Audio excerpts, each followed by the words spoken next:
Hello दोस्तों, नमस्कार। मैं अपने यूट्यूब चैनल में आप सभी का स्वागत करती हूँ। बेटी विवाह गीत अच्छा लगेगा तो लाइक कीजिएगा और नए मेरे चैनल पे तो सब्सक्राइब कीजिएगा और कमेंट में बताइएगा कैसा लगा मेरा गीत।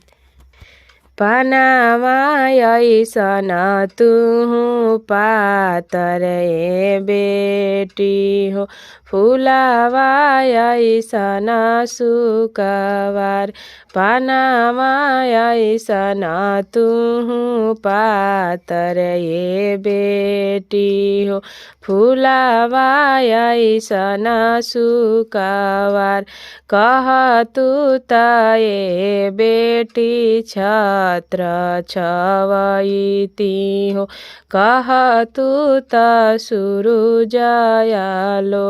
कहतु त सुरुजयलोप।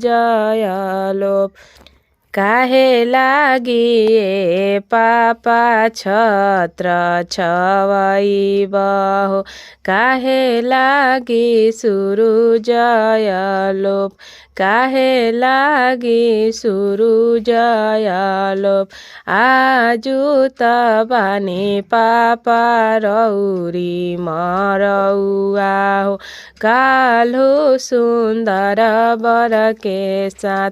आजु त बानी पापा रौरो मरौआ हो, काल्हु सुन्दर बर के साथ, काल्हु सुन्दर बर के साथ।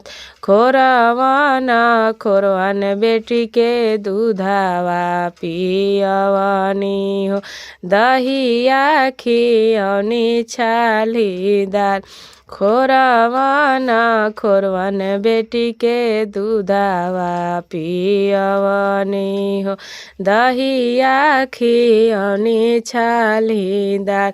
दूधवा के नेके नाही दिहलु ए बेटी हो, चली भैली सुन्दर बर के साथ, चली भैली सुन्दर बर के साथ।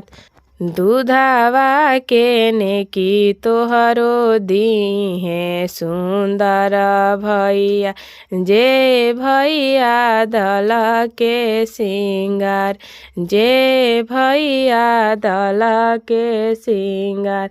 जानत रहल पापा बेटी है पराया हो, काहे कैला एतना दुलार, काहे कैला एतना दुलार। पानामा अइसन तुहु पातर ए बेटी हो, फुलावा अइसन सुकवार, फुलावा अइसन सुकवार।